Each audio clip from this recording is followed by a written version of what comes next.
Welcome to my thoughts on DDLC characters. This video might be a bit short, but at this point, I've lost my mind. And just like the last video, I'm reading my thoughts off a screen since I'm an idiot and cannot remember what I want to say. Enjoy the video. Why is it that my favorite characters always end up being the ones I empathize with? Honestly, the character I play as, MC, is a jerk to Sayori even in her route, which makes me feel sorry for her, and I actually almost teared up when I found out she had depression, and the game apparently did its job if I actually successfully grew attached to a character.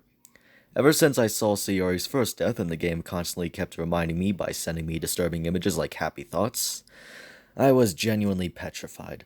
Rather sad how my favorite character is also the character who dies 3 times. Each and every one being absolute horrible. Absolutely horrible.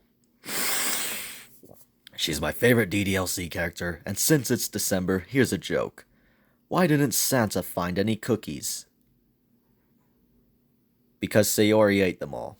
Anyways, you get the idea, and while the game is free, therapy is not.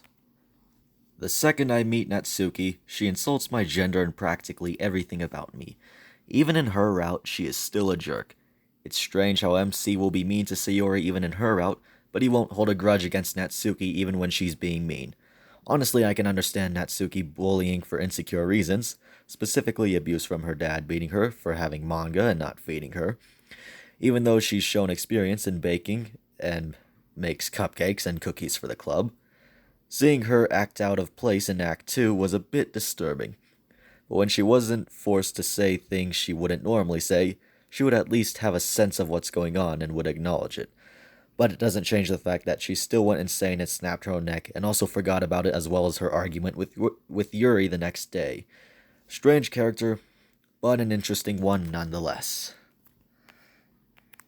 The second I met her, one look instantly told me she was the shy, dramatic one, and my friend gave me a clear warning that she goes yandere in Act 2.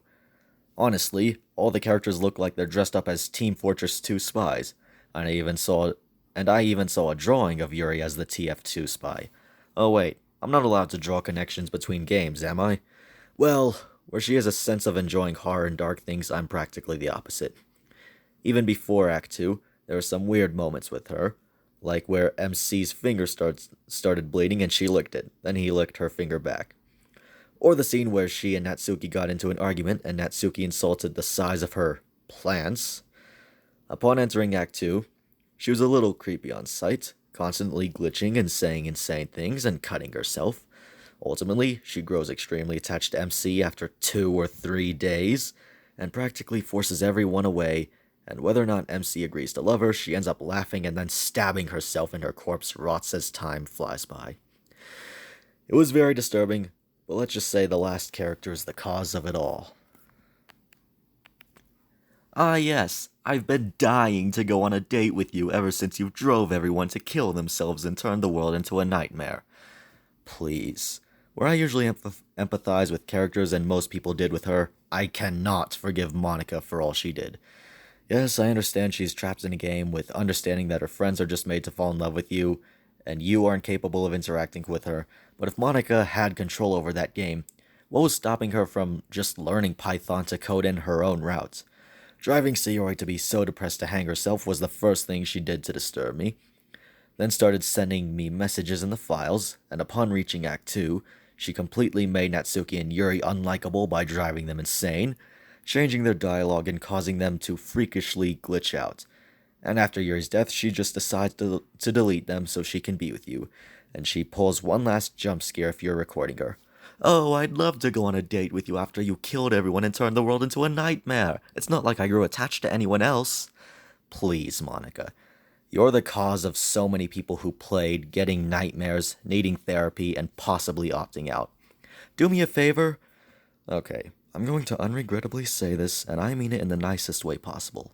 Go to hell, Monica, and take that cheap suit with you.